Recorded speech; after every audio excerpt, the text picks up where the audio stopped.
언제부터였을까? 정확히 기억나지는 않는다.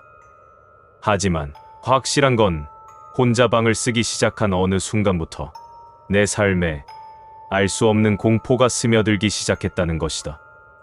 나는 그때 8살이었고 형과 함께 방을 쓰고 있었다. 형은 나보다 5살 많았고 이제 자신만의 공간이 필요하다고 말했다. 그래서 자연스럽게 나는 혼자 남게 되었다. 형이 떠난 후 나에게 남은 건 텅 빈 아래층 침대와 낯선 정막뿐이었다. 혼자 자는 게 불안하긴 했지만 위층 침대에서 자는 건 조금 설렜다. 마치 어른이 된 기분이었달까.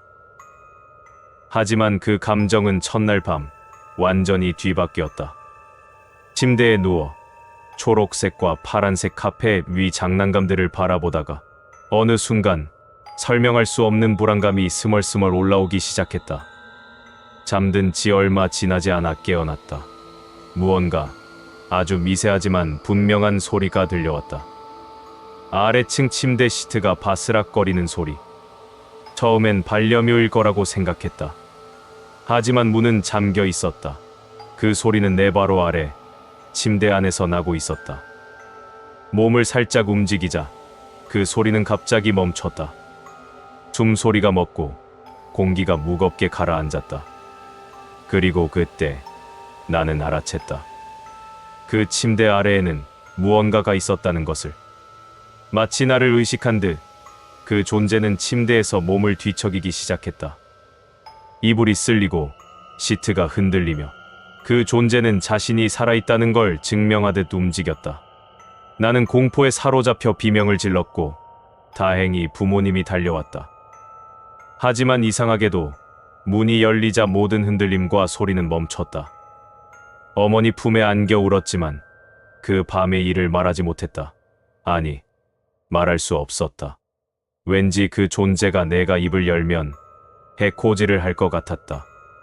그날 이후 매일 밤 비슷한 일이 반복되었다. 시트 소리에 잠에서 깨고 흔들림의 공포를 느끼고 비명을 지르면 그 존재는 사라졌다. 어머니가 오시면 겨우 안정을 되찾을 수 있었다. 낮에는 괜찮았다. 친구들과 놀며 웃고 떠들었지만 문득 그 방의 창문을 바라볼 때마다 등줄기를 타고 흐르는 오싹함은 사라지지 않았다. 나는 결심했다. 그 존재가 있을 공간 자체를 없애버리자. 침대 시트와 매트리스를 걷어내고 아래 공간의 책상과 서랍장을 꽉 채웠다. 이제 그 존재는 들어올 곳이 없을 것이다. 하지만 그날 밤이 가장 무서운 밤이었다. 아무런 소리도 나지 않았고 방 안은 죽은 듯 고요했다. 나는 안심하려 했지만 그때 느껴졌다. 그 존재는 여전히 거기 있었다. 이번엔 내 위층 침대에. 몸을 움직일 수도 숨소리도 낼 수 없었다. 나는 조심스럽게 손을 뻗어 이불을 걷었고 그 아래서 만져진 건 차갑고 메마른 손. 마치 죽은 사람의 팔 같았다. 그 존재는 천천히, 아주 천천히 나를 감쌌다. 이불 아래서 느껴지는 마른 팔, 기형적으로 비틀린 몸, 그리고 무성한 기름진 털. 그 존재는 완전히 침대 위에 있지 않았다. 그것은 벽에서 나왔다. 벽에서 튀어나온 존재가 나를 끌어안고 벽 속으로 끌고 가려 했다. 나는 저항했지만 그 존재는 너무 강했다. 그 순간 창밖으로 새벽 햇살이 들어오기 시작했고 그 존재는 나를 더 세게 끌어당겼다. 숨이 막히고 온몸에 상처가 생기고 그 존재의 찢어진 옷이 얼굴에 닿을 때 나는 비명을 질렀다.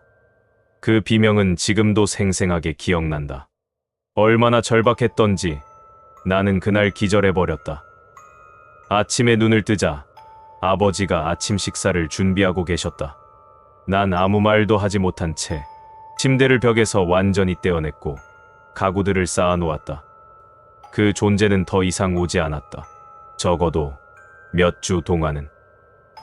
어느 추운 겨울밤 갑자기 가구들이 흔들리는 소리에 깼다.